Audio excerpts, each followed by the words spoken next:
ඔයාලා අහලා තියෙනවද සමහර අවස්ථාවල අපි කියනවා මීයට පිම්බාක් මෙන් මීයට පිම්බාක් වගේ කියලා කියනවා. විදුහල්පතිතුමා ශාලාවට පැමිණෙන විට ළමයි සියලු දෙනා මීයට පිම්බාක් මෙන් විය කියලා කියනවා. මොකද්ද මේ මීයට පිම්බාක් මෙන් විය කියලා කියන්නේ? මීය කියන්නේ මී වදය. මී වදයක් ළඟ හැම වෙලාවෙම මී මැස්සෝ ගොඩාක් මී වදේ එල්ලිලා ඉන්නවා. එයාලා එල්ලිලා ඉන්නවා වගේ අපට පෙනුනට එයා එල්ලිලා ඉන්නවා විතරක් නෙමෙයි, එයාලට ඒක ඇතුලේ රාජකාරි බොහෝමයක් තියෙනවා. ඔය එල්ලිලා ඉන්න අයට අමතරව මේ වදේ ළඟ යම් පිරිසක් කැරකෙමින් පියාඹමින් ඉන්නවා. එයාලගේ ශබ්දය තමයි අපට ඇහෙන්නේ. අපි ඒකට කියනවා ගුමු ගුමු නාදය කියලා.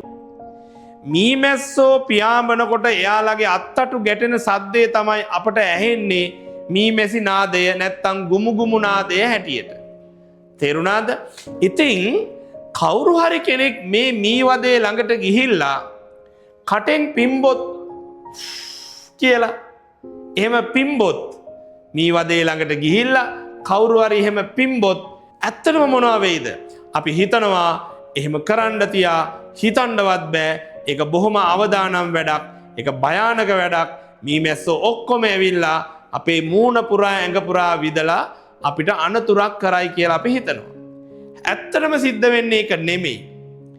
මී වදයක් ළඟට ගිහිල්ලා අපි එහෙම පිම්බහම අර මී වදේ අවට පියාඹමින් ඉන්න හැම මීමැස්සෙක්ම එසැනින් ඒ ඉක්මනින්ම මී වදේ එල්ලෙනවා. එක මීමැස්සෙක්වත් ඉගෙලිමින් ඉන්නේ නැහැ.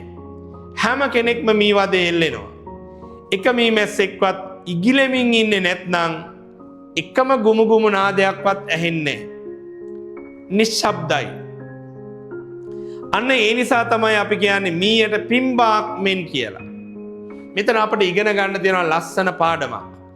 අනතුරක් වුණාම මිනිස්සු නම් කරන්නේ එතනට එක්රොක් වෙනවා, වට වෙනවා, බලනවා, පොරකනවා මොකද්ද මේ වෙලා තියෙන්නේ කියලා. දැන් නම් සමහර අය තමන් ළඟ තියෙන ජංගම දුරකථනයෙන් ඒක වීඩියෝත් කරනවා. සත්තු එහෙම නෙමෙයි. විශේෂයෙන්ම මීමැස්සෝ අපි කියනවා ආරක්ෂාව පළමු. සේෆ්ටි ෆස්ට් කියලා අපි කියනවා. මේක මිනිස්සු කිව්වට මේක වැඩියෙන්ම අනුගමනය කරන්නේ මීමැස්සෝ.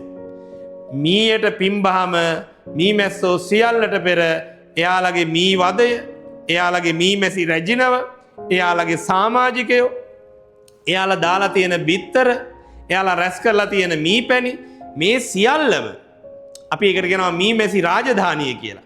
මෙන්න මේ මීමැසි රාජධානිය ආරක්ෂා කරගන්න එක්රොක් වෙනවා. ඒක හොඳ ආදර්ශයක්.